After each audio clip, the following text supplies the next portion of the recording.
The bridge of the UN Harmony's edge hummed with quiet activity. Admiral Kim Jae-ho stood before the main viewing screen, watching the stars drift past as his flagship patrolled the outer rim of human space. At 52 years old, he had dedicated his life to keeping peace between Earth and the dozens of alien species they had encountered. "Admiral, we're receiving a transmission from New Seoul Colony," Lieutenant Lee Dongmin announced from his communication station. His young face looked worried as he read the incoming message. Commander Park Minji looked up from her diplomatic files. She had been reviewing trade agreements with the Centauri Alliance, but the concern in Lee's voice caught her attention. As the ship's diplomatic officer, she had successfully negotiated 17 peace treaties in the past decade. Her work had prevented 3 wars and saved countless lives. "Put it through," Admiral Kim ordered, settling into his command chair. The screen flickered, showing the face of Governor Yoon Ji-won from New Seoul Colony. Behind him, smoke drifted past the window of his office. His usually calm expression was replaced by barely controlled fear. "Admiral Kim, we have a situation here. Unknown vessels appeared in our system 6 hours ago. They ignored all our communication attempts and began attacking our outer stations." Admiral Kim leaned forward. "Casualties? 17 dead at Station Alpha 7. The attackers used some kind of energy weapon that cut right through our shields. They destroyed the station completely, then moved to the mining platform at Beta 3. Commander Park stood up, her diplomatic training taking over. "Governor, did these ships show any identifying marks or send any messages?" "Nothing, Commander. They just appeared and started shooting. Our defense satellites managed to drive them off, but they took detailed scans of our defenses before leaving." The bridge fell silent. Admiral Kim processed this information carefully. In 25 years of space exploration, humanity had always followed the same approach when meeting new species. Peace first, question second, violence only as the last option. Governor, maintain defensive positions but do not pursue. We'll handle this according to first contact protocol. Sir, with respect, they killed 17 people. Admiral Kim's voice remained steady. "I understand your anger, Governor, but we are not our ancestors. We don't solve problems with violence. Prepare a detailed report on the attack and send it to Earth Command." The transmission ended. Lieutenant Lee looked around the bridge, confusion clear on his face. "Sir, shouldn't we investigate? Track down these attackers?" Commander Park answered before the Admiral could speak. "Lieutenant, the first contact protocol exists for good reasons. When we encounter a new species, our first assumption must be that this is a misunderstanding. Perhaps these aliens don't understand our peaceful intentions." "But they killed people," Lee insisted. Admiral Kim stood and walked to the tactical display. The holographic map showed human space as a collection of blue dots connected by trade routes. Beyond the rim, unknown space stretched endlessly. "Lieutenant, in 2203, the Andromedan Collective attacked our first colony ship, killed 300 people. We almost went to war. Later we learned they thought we were invaders because our engines produced the same energy signature as their ancient enemies. When we explained the misunderstanding, they became our strongest allies." He turned to face his crew. "In 2267, the Rigel Federation destroyed one of our research stations. Turned out they were protecting what they thought was a holy site. Once we relocated our research, they shared technology that advanced our medicine by 50 years. Commander Park nodded, pulling up historical files on her tablet. "The Silicon Mines incident in 2289. The Crystal Beings conflict in 2301, the Plasma Storm Wars of 2315. Every single conflict started with a misunderstanding. Every single one ended in peace once proper communication was established." Lieutenant Lee still looked uncertain. "So what do we do?" "We follow protocol," Admiral Kim replied. "Commander Park, prepare a first contact diplomatic package. Include our standard peace offerings, cultural exchange proposals, and territorial agreements. Make sure they understand we mean no harm." Park's fingers flew over her tablet. "I'll include language matrices in the 17 most common galactic communication formats, plus our historical records of peaceful first contacts with other species, and our technological gifts package." "How long will that take?" 4 hours for a complete diplomatic package, sir." "Make it happen." 2 days later, the response came. Not in words, but in actions. The attack on Settlement Gamma 9 happened without warning. The same unknown ships appeared from hyperspace and immediately opened fire on the civilian settlement. This time, they didn't just attack military targets. They hit the school, the hospital, and the residential areas. Governor Choi Kyung-soo's report was brief and devastating. 47 civilian casualties, mostly families. They targeted non-military buildings specifically. Then they broadcast something on all frequencies before leaving. What did they broadcast? Commander Park asked. We're still translating, but our computers identified it as some kind of demand. They want us to surrender our territory or face total destruction. Admiral Kim felt a cold weight settle in his stomach. 47 civilians, including children. He had seen the photos from the attack site. Homes reduced to glass craters, a playground where nothing remained but melted metal. Sir, Lieutenant Lee said carefully, maybe we should consider a military response. Show them we're not weak. Commander Park shook her head. That would violate every principle we've built our civilization on. We don't respond to violence with violence. We're better than that. They killed children, Lee replied quietly. The bridge fell silent again. Admiral Kim stared at the tactical display, watching the red markers that showed recent attack sites. 2 locations hit. 64 people dead, all civilians. Commander Park, prepare a second diplomatic package. Increase our territorial concessions. Offer them the entire Kepler system if they want it. Include more technology sharing agreements. Sir, the Kepler system has 3 million human colonists. Then we'll relocate them. It's better than war. Park's expression showed doubt for the first time. Admiral, what if they're not interested in territory? What if they just want to hurt us? Admiral Kim turned away from the display. Then we'll find out what they do want. But we don't abandon our principles because of one bad situation. That's what makes us different from our ancestors. That's what makes us civilized. He walked to his ready room, leaving the bridge crew to process his orders. Inside his private office, he sat down and pulled up the casualty reports from both attacks. 64 faces looked back at him from the screen. Men, women, children, all dead because he had chosen diplomacy over force. His desk communicator chirped, Admiral, the second diplomatic package is ready for transmission. Send it, he ordered. Outside his window, the stars continued their ancient dance, indifferent to human hopes or alien threats. Admiral Kim Jae-ho had spent his career believing that peace was always possible, that civilized beings could always find common ground. He was about to learn how wrong he was. The diplomatic package launched toward the unknown attackers, carrying humanity's most generous offers of peace, trade, and friendship. It would take 3 days to reach its destination, 3 days during which Admiral Kim would continue to believe that words could solve what weapons could not, 3 days before everything changed. 6 months had passed since the first attack on New Seoul Colony. The alien raiders, now identified as the Vorthak Empire, had grown bolder with each passing week. What started as isolated strikes on remote outposts had become systematic attacks on civilian infrastructure across human space. Colonel Yoon Sul-gi crouched behind the remains of what used to be Haven Primary School. The Vorthak had targeted it 3 days ago during morning classes. The building was now a crater filled with twisted metal and broken dreams. She spoke into her communication device with barely controlled anger. Admiral Kim, they hit the hospital again last night. That's the 4th medical facility this month. They're not going after military targets anymore. They want to hurt our people. Admiral Kim Jae-ho listened from the bridge of Harmony's edge, his jaw tight with frustration. Through the 6 months of attacks, he had watched the casualty reports climb higher and higher. Schools, hospitals, shopping centers, residential areas. The Vorthak seemed to deliberately choose targets that would cause maximum civilian suffering. Colonel, I understand your frustration, but we must maintain our principles. How are the defensive positions holding? Colonel Yoon checked her tactical display. Her ground forces were well positioned and could easily drive off the Vorthak raiders. But every time they prepared to counterattack, orders came from Earth Command to hold defensive positions only. Sir, we could end this. My troops are ready. 1 coordinated strike and we could clear Vorthak forces from this entire sector. But every time we request permission to advance, we're told to wait for diplomatic solutions. Those orders come from the highest levels, Colonel.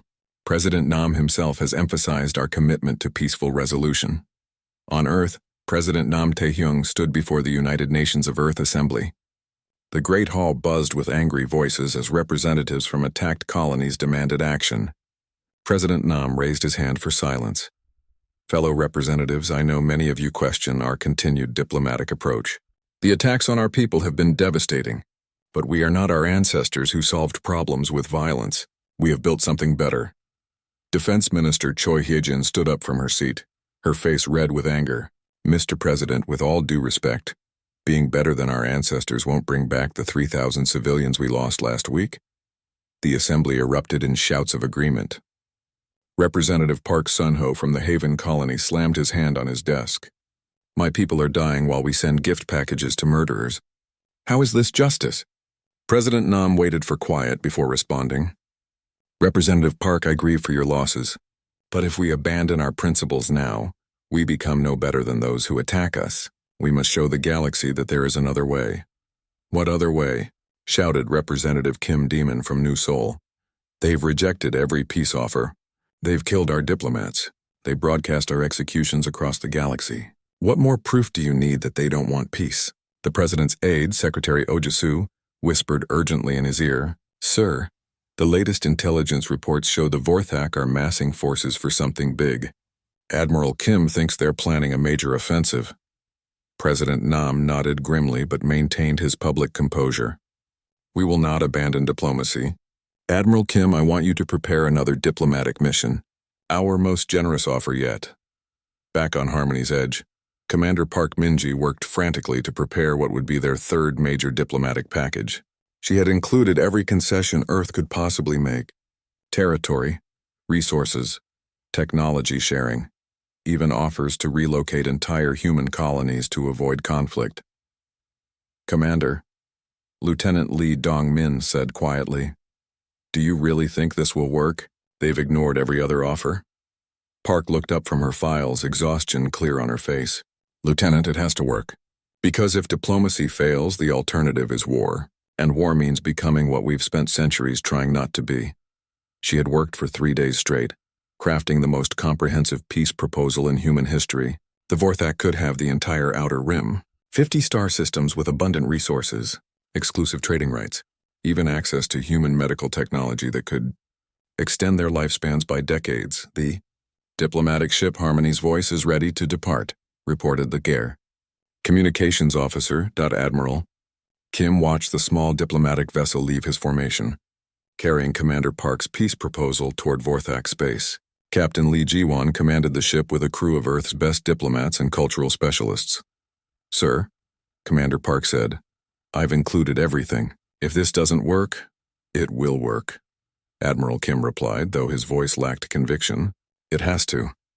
3 weeks later, the response came in the most brutal way possible. The Vorthak didn't just reject the diplomatic mission. They captured the entire crew of Harmony's voice and broadcast their execution across human communication networks. Captain Lee Ji-won died first, followed by his diplomatic staff. Then the cultural specialists who had volunteered to help establish peaceful contact. But the executions weren't quick. The Vorthak took their time, making each death as painful and public as possible. They broadcasted on every human frequency, forcing families across human space to watch their loved ones die slowly. Then came their message. Supreme Commander Gorth of the Vorthak Empire appeared on screens throughout human space. His reptilian features twisted in what might have been amusement as he spoke in heavily accented but clear human language. Soft humans, you send us gifts and we send you death. You offer us territory and we take your lives. We do not want your peace. We want your extinction. You have 30 days to surrender completely, or we begin the systematic cleansing of human space. The transmission ended with footage of human colonies burning. Admiral Kim stood in his ready room, staring at the tactical display that showed Vorthak fleet movements. They were positioning for a massive assault on 12 human worlds simultaneously. The casualty projections were horrific. Millions would die. His communication system chirped. Admiral, President Nam is requesting a private conference. The president's face appeared on screen, looking older than his years. Admiral, I need your honest assessment. Can diplomacy still work? Admiral Kim looked at the execution footage still playing on news networks across human space. Captain Lee Ji-won had been a friend, a good man who believed in peace. Sir, they've made their position clear. They don't want territory or resources. They want genocide. Then what do you recommend? Admiral Kim was quiet for a long moment. There is one option, Mr. President. Defense Protocol 7. President Nam frowned. I'm not familiar with that protocol. It's from before the diplomatic era, sir. Colonel Yoon discovered it in the military archives. It was classified so deeply that most people forgot it existed. What does it authorize? Admiral Kim's voice was steady but cold. Complete removal of all operational restrictions, whatever it takes to win. The president was silent for several minutes, weighing the choice between his principles and his people's survival. Finally he spoke. Do what you must, Admiral, but God help us all. The age of human diplomacy was about to end, and the galaxy was about to remember why Earth had locked away its weapons of war. The 30-day ultimatum expired at exactly 14 Zhour Earth Standard Time. The Vorthak kept their word with terrifying precision. Defense Minister Choi Heejin burst through the doors of President Nam Taehyung's office without waiting for permission. Her usually perfect uniform was wrinkled, her hair disheveled from hours in the war room monitoring incoming reports. Sir, they've hit 12 worlds simultaneously. New Busan, Haven Colony, Kepler-7, the mining stations at Rigel, civilian transports throughout the Outer Rim. She paused to catch her breath. The casualty reports are overwhelming. President Nam stared at the holographic displays covering every wall of his office. Red markers indicated attacked locations. The numbers beside each marker showed estimated casualties. The totals kept climbing as rescue teams found more bodies. How many? He asked quietly. 15 million confirmed dead in the first 6 hours. The attacks are still ongoing. Foreign Secretary Ojisu entered behind the defense minister, carrying a tablet filled with urgent messages. Sir, we're receiving surrender demands from colonies across human space. They want to capitulate before the Vorthak reach them. President Nam sank into his chair. In his 40 years of politics, he had always believed that reasonable people could find peaceful solutions to any problem. That civilized beings could always choose compromise over conflict. The communication system activated, showing Admiral Kim Jae-ho's face from the bridge of Harmony's edge. The Admiral looked like he had aged 10 years in the past month. Mr. President, requesting immediate authorization for Defense Protocol 7. Admiral, help me understand what that means exactly. Admiral Kim's expression was grim. Sir, it means we stop pretending we're not what we used to be. For 3 centuries, humanity has built a civilization based on peace, diplomacy, and cooperation. We've locked away the weapons and tactics that made us the dominant species on Earth. And if we unlock them, we become what we were before we learned to be civilized. President Nam looked around his office at the faces of his advisors. Defense Minister Choi nodded grimly. Secretary Oh looked terrified but determined. These were good people who had dedicated their lives to building a better world. What exactly would change? He asked. Admiral Kim pulled up classified files that most government officials had never seen. Protocol 7 removes all restrictions on weapons development, tactics, and rules of engagement. Lieutenant Colonel Shin Bo-young would be authorized to deploy experimental weapons that we've kept theoretical for 2 centuries. Our military commanders would be free to use any methods necessary to win. Methods like what? Sir, with respect, you don't want to know the details. But I can tell you that our ancestors conquered an entire planet, using nothing but primitive technology and determination. What we could do now with our current capability. He paused. The galaxy has never seen warfare the way humans wage it. On the main screen, another human world went silent. 23 million people simply stopped transmitting. President Nam closed his eyes. Throughout his presidency, he had spoken proudly of humanity's evolution beyond violence. He had given speeches about how they had learned to solve problems through understanding and compromise. Now those principles were getting his people exterminated. General Park Jin-woo, chairman of the Joint Chiefs, entered the office. His weathered face carried the weight of military experience spanning 4 decades. Sir, I need to show you something. He activated a wall screen showing historical footage from Earth's past. This is from the War of 2089, the European coalition versus the Asian alliance. Watch what happens when human militaries fight without restrictions. The footage showed battles that defied conventional military thinking. Entire cities vanished in coordinated strikes. Enemy forces didn't just lose. They were systematically eliminated with clinical precision. The tactics were terrifyingly efficient. General, that's ancient history. Sir, it's not ancient. It's just locked away. Every human military officer still studies these campaigns. We know how to fight like this because it's in our nature. We just choose not to. Another report came in. The Vorthak had started broadcasting their attacks live, showing human civilians being systematically executed. They wanted other species to see what happened to those who opposed them. President Nam watched families running through burning streets, children crying for parents who would never come home. Everything he had built his career on, every principle he had held sacred, was failing when his people needed protection most. Admiral Kim, if we activate Protocol 7, can we win? Yes, sir. Completely and decisively. How long would it take? Admiral Kim consulted with his tactical officers before answering. 6 months for total victory.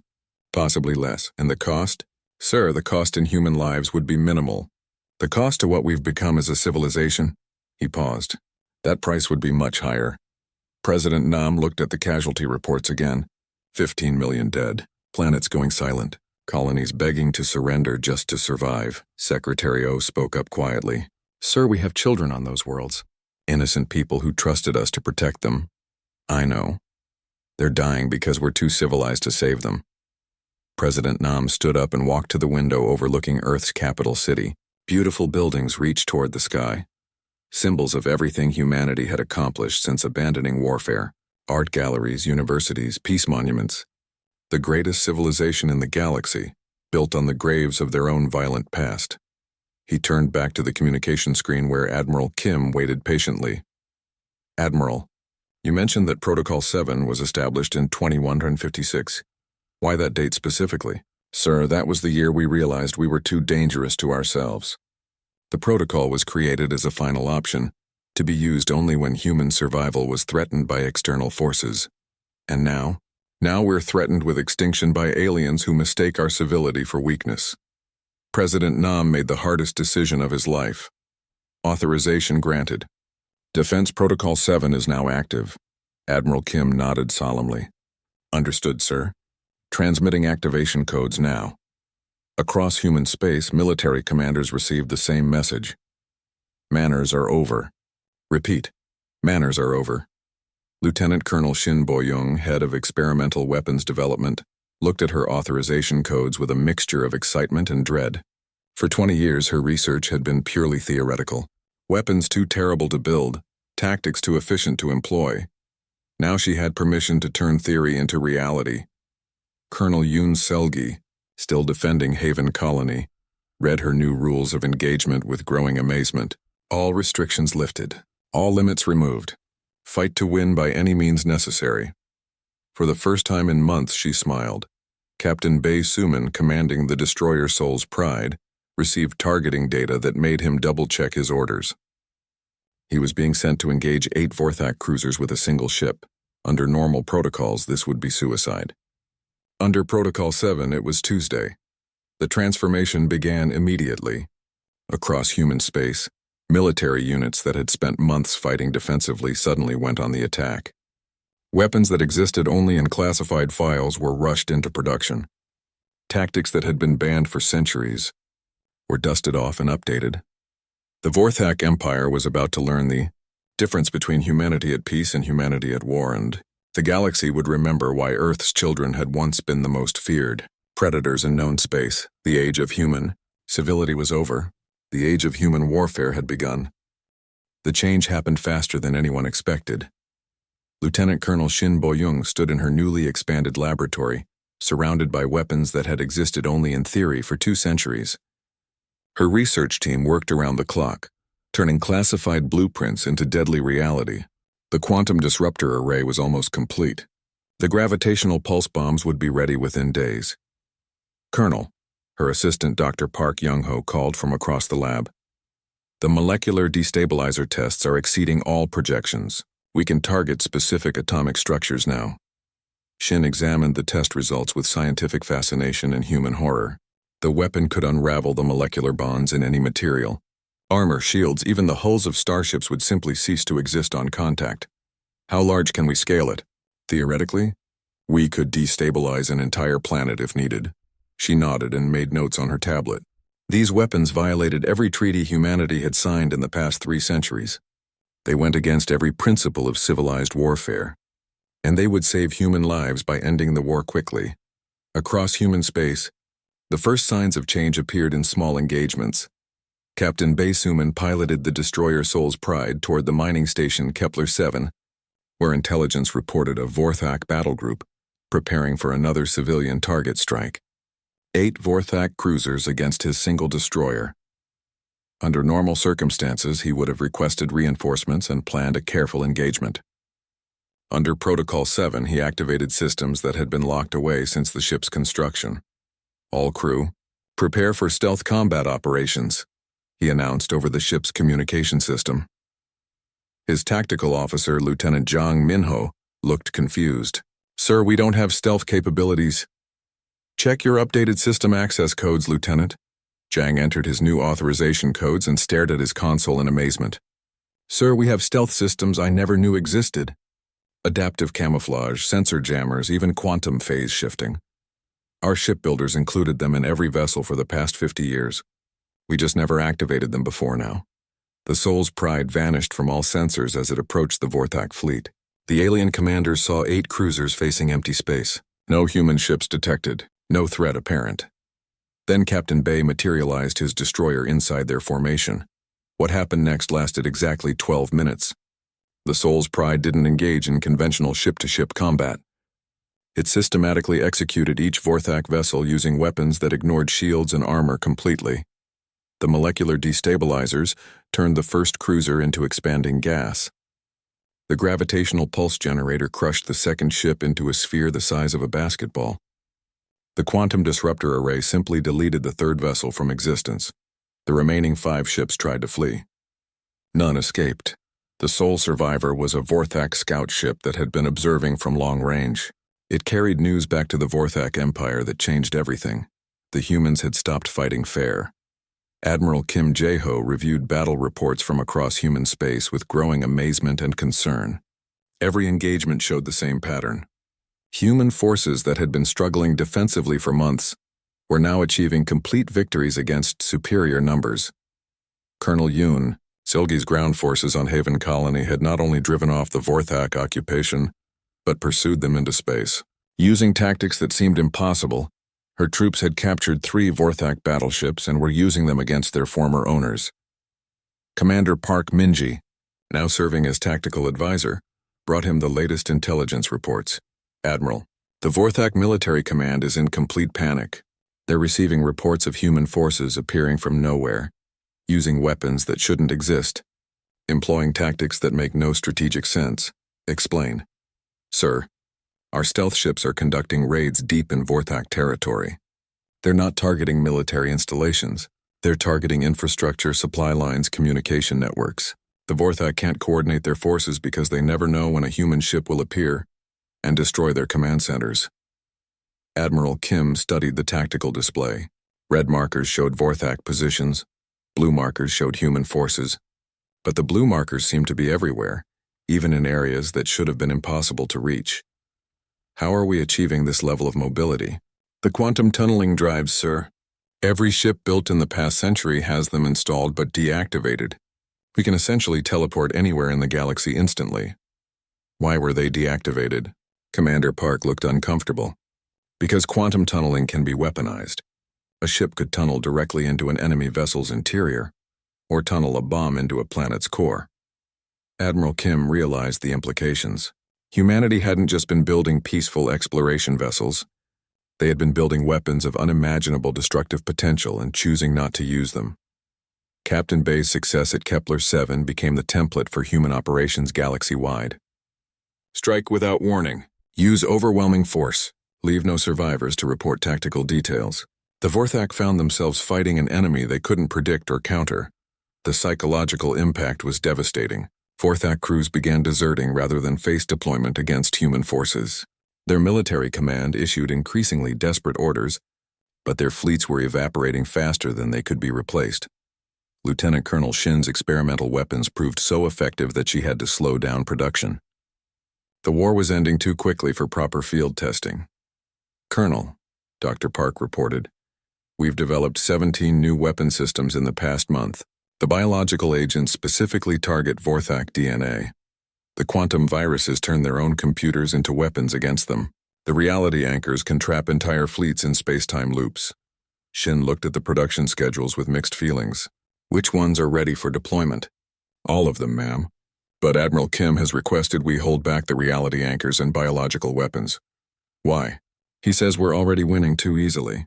Using those weapons would be genocide rather than warfare. On Earth, President Nam watched the war reports with growing unease. The Vorthak Empire, which had seemed unstoppable just weeks ago, was collapsing under human assault. Their fleets were being systematically destroyed. Their colonies were surrendering without fighting. General Park Jinwoo briefed him on the latest developments. Sir, our casualty rates have dropped to almost zero. Meanwhile, Vorthak losses are approaching catastrophic levels. They've lost 60% of their military capability in 3 weeks. Are we winning? Sir, we've already won. The question now is whether we stop or continue to total extermination. President Nam reviewed the casualty reports. Human losses had virtually stopped. Vorthak losses were climbing into the millions daily. General, are we the good guys anymore? General Park considered the question carefully. Sir, we're the guys who are still alive. Whether that makes us good depends on your perspective. On the bridge of Harmony's Edge, Admiral Kim received a priority transmission from Vorthak Supreme Commander Gorth. The alien leader who had once broadcast human executions now looked desperate and defeated. Human Admiral, we request negotiations. Admiral Kim's response was calm and measured. Commander Gorth, you had 6 months to negotiate. You chose genocide instead. We did not understand your true capabilities. You understood perfectly. You chose to interpret our diplomacy as weakness. Now you're learning the difference. The transmission ended. Admiral Kim turned to his tactical display, showing the systematic destruction of the Vorthak Empire. Human forces were advancing on all fronts, using weapons and tactics that seemed to violate the laws of physics. His people had become what they once were, the most dangerous predators in known space. And they were very, very good at it. 3 weeks after Protocol 7 activation, the galaxy learned what humanity had kept locked away in the darkness of their own history. The Vorthak Empire, which had terrorized human colonies for months, now fought desperately for its own survival. Their military commanders sent increasingly panicked reports to Supreme Command, describing battles that defied everything they understood about warfare. Colonel Yoon Seulgi crouched in the ruins of what had once been a Vorthak forward base on Haven Colony. Her soldiers moved through the wreckage like shadows, collecting intelligence from the terrified survivors. She had learned things about fear that no diplomatic academy had ever taught. Colonel, Sergeant Kim Junho reported, the prisoners are ready for interrogation. Yoon looked at the captured Vorthak soldiers huddled together in terror. 3 weeks ago, these same aliens had been executing human children for entertainment. Now they shook with fear at the sight of human uniforms. What did you learn from the base computers? Ma'am, they've been reporting ghost attacks to their command. Human forces appearing from nowhere, striking without warning, then vanishing. They think we have supernatural abilities. Yoon almost smiled. There was nothing supernatural about human warfare. It was simply efficient, ruthless, and completely without mercy for enemies who had shown none to human civilians. Her communication device buzzed. Colonel, this is Captain Lee Ji-yun from Phantom Squadron. We've eliminated the Vorthak supply convoy at grid reference 445. No survivors. Understood, Captain. Proceed to secondary objectives. Phantom Squadron was one of 12 ghost units operating throughout Vorthak territory. Using stealth technology and quantum tunneling drives, they appeared behind enemy lines, destroyed strategic targets, and vanished before the Vorthak could respond. The aliens never knew where the next attack would come from. In orbit above Haven, Captain Bae Suman commanded a task force of stealth destroyers that had become known as the Dead Fleet. Vorthak sensors couldn't detect them, communications couldn't track them, and weapons couldn't target them effectively. Captain, his tactical officer reported, we're receiving distress calls from 17 Vorthak positions. They're requesting immediate evacuation. Are any of them military targets? Negative, sir. Mostly civilian infrastructure and government facilities. Captain Bae considered this information. Under the old rules of engagement, they would ignore civilian targets and focus on military objectives. Under Protocol 7, anything that supported the Vorthak war effort was fair game. Eliminate all 17 positions. Make it clean. The Dead Fleet moved like sharks through dark water, systematically destroying every target on their list. The Vorthak evacuation ships never had a chance to launch. Lieutenant Colonel Shin Boyong's experimental weapons had evolved beyond her wildest theoretical projections. Her laboratory produced new instruments of destruction daily, each one more terrifying than the last. The biological weapons targeted Vorthak DNA specifically, causing rapid cellular breakdown that left no traces for their medical teams to analyze. The quantum viruses infiltrated enemy computer systems and turned their own technology against them. Defense satellites shot down friendly ships. Communication arrays broadcast psychological warfare programs that drove Vorthak crews to madness. But it was the reality anchors that truly demonstrated humanity's technological superiority. Dr. Park Young-ho showed her the latest test results. Colonel, we can now trap entire star systems in temporal loops. Enemy fleets experience the same moment over and over until their crews go insane from repetition. Shin studied the data with scientific fascination. How long can we maintain the effect? Theoretically, forever. The trapped subjects never age, never die, never escape. They just repeat the same few minutes for eternity. She approved the weapon for limited deployment, knowing it would break the Vorthak psychologically more effectively than any conventional attack. The Vorthak Military Command met in emergency session aboard their flagship, the Eternal Domination. Supreme Commander Gorth faced his senior officers with growing desperation as defeat reports flooded in from every front. How is this possible? He demanded.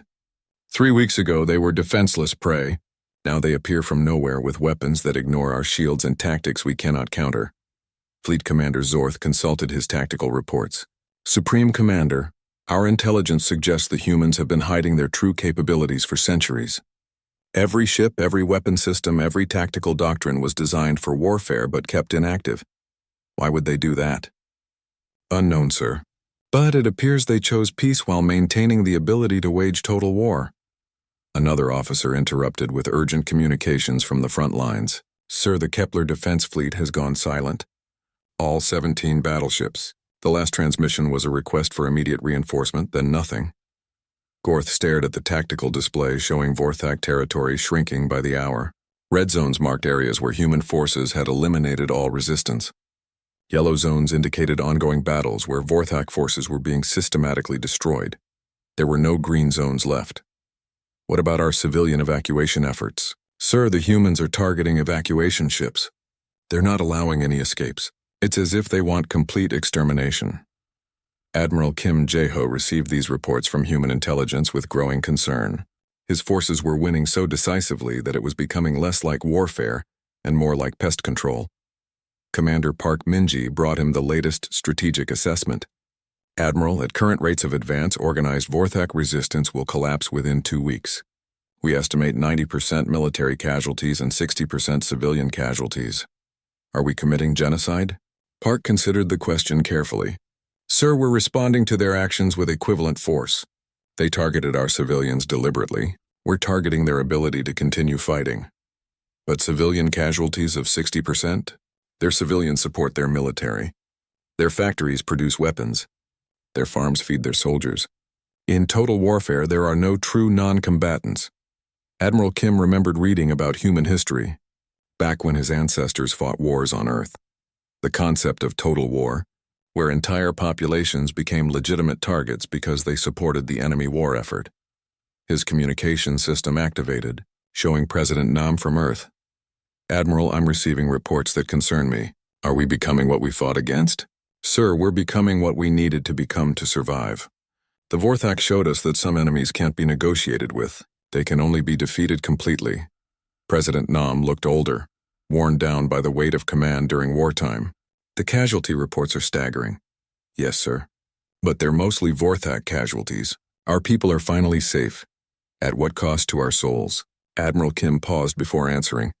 Sir, our ancestors conquered Earth using primitive weapons and raw determination.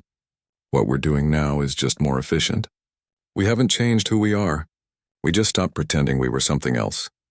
On the Vorthak homeworld, panic spread through the population as news of military defeats reached civilian areas. The mighty empire that had terrorized the galaxy for generations was collapsing under assault from enemies they had dismissed as weak prey. Emergency broadcasts warned citizens to prepare for invasion, but no one knew how to fight ghosts that appeared from nowhere with weapons that defied understanding. The humans were coming, and nothing could stop them. The monsters of Earth had awakened, and they remembered exactly how to hunt. The end came not with a massive battle, but with a conversation. Admiral Kim Jae-ho's fleet approached the Vorthak homeworld to find it defended by the scattered remains of their once mighty empire. 300 ships formed a desperate last line of defense around their birth world, facing the approaching human task force. The human fleet numbered exactly 50 vessels. On paper, the Vorthak held a 6-to-1 advantage. In reality, they were terrified refugees hoping to buy time for their families to escape to distant colonies. Supreme Commander Gorth stood on the bridge of his flagship, watching the human ships approach with steady, unhurried precision. No dramatic formations, no intimidating displays of force. They simply moved forward like predators closing on wounded prey. "Sir," his communications officer reported, "the humans are transmitting." Admiral Kim's face appeared on the main screen, calm and professional. Behind him, the bridge of Harmony's Edge hummed with quiet efficiency. "Supreme Commander Gorth, this is Admiral Kim Jae-ho of the United Earth Navy. I am transmitting the terms of your unconditional surrender." Gorth felt his pride flare despite his desperate situation. "Admiral, you face 300 ships with only 50.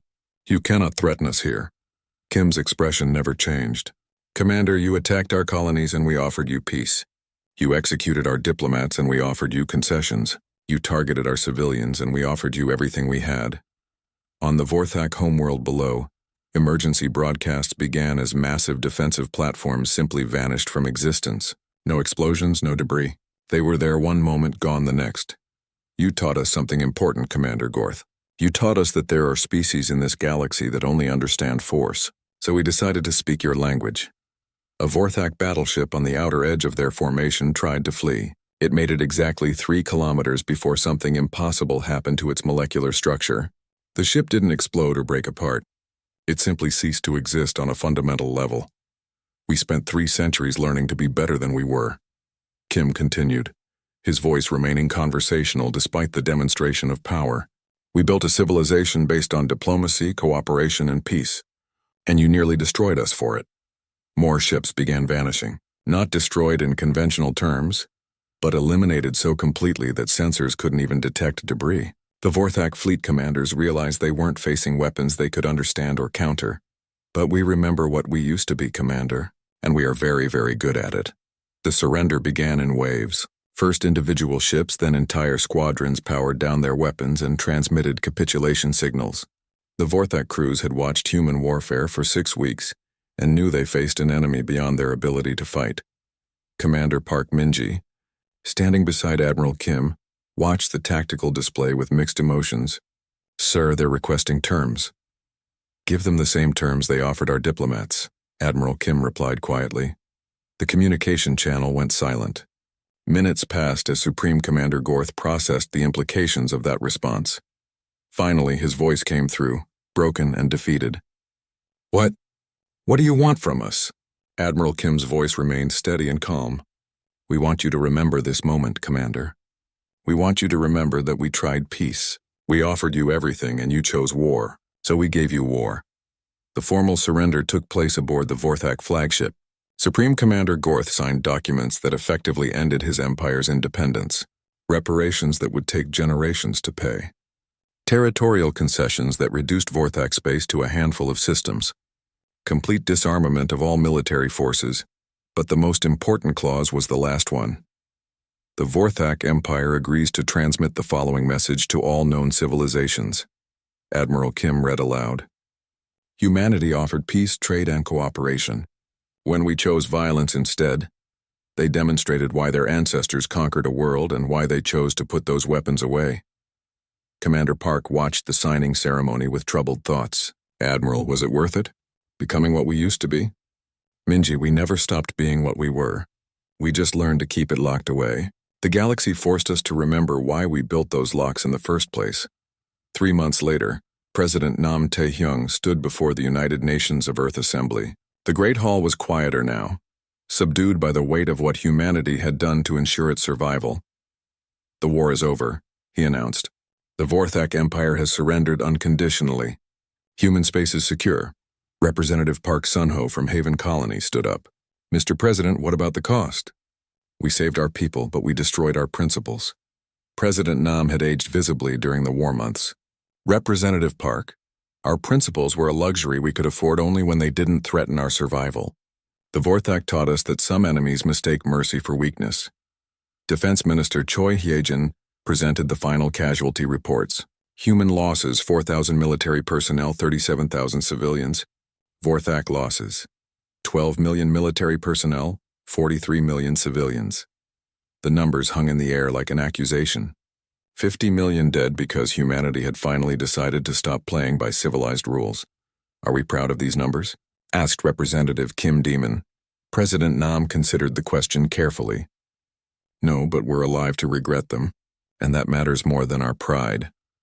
On Earth's memorial wall, new names joined the lists of those lost to Vorthak attacks, but now there were also names of human soldiers who had died in battles, fought with weapons and tactics their civilization had tried to forget.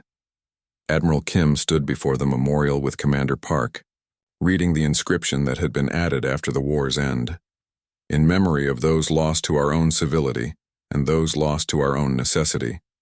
May their sacrifice teach us that survival sometimes requires becoming the monsters we chose not to be. Lieutenant Colonel Shin's experimental weapons were locked away again, their blueprints classified beyond even military access. The reality anchors were dismantled. The biological weapons were destroyed. Humanity put its monsters back in their cages, but the cages remained unlocked. Colonel Yoon returned to Haven Colony to help rebuild the worlds scarred by Vorthak occupation. Captain Bay continued patrolling human space in his destroyer, but the stealth systems remained active and ready. The galaxy had learned its lesson. The new message broadcast from Earth was simple and clear. Humanity's diplomatic protocols remain in effect. We prefer peace, cooperation, and mutual understanding. However, recent events have demonstrated that we retain other options. We trust this clarifies our position. Alien civilizations throughout the galaxy received the message and understood its meaning. The humans were still willing to talk, still willing to trade, still willing to compromise, but they were no longer willing to die for their principles. The Rigel Federation sent ambassadors with trade agreements. The Andromedan Collective offered technology sharing proposals. The Crystal Beings requested cultural exchanges. Even species that had never contacted humanity before sent diplomatic missions expressing friendship and respect. The galaxy had listened to humanity's message and learned. 5 years later, humanity had not fired a shot in anger. Peace reigned throughout human space, maintained not by goodwill alone but by the memory of what happened when peace failed. Admiral Kim, now retired, taught at the Earth Naval Academy. His students learned both diplomacy and warfare, understanding that true peace required the ability to defend it. The lesson was simple. Sometimes the best way to prevent war is to demonstrate that you can win it decisively. The humans had delivered their message to the galaxy, loud and clear. The age of testing humanity's patience was over. The age of respecting humanity's capabilities had begun, and in the deep archives of human military installations, Defense Protocol 7 remained on standby, waiting patiently for the next species that might mistake human civility for human weakness. The locks were off the cages, the monsters slept lightly, and the galaxy was a more peaceful place because of it.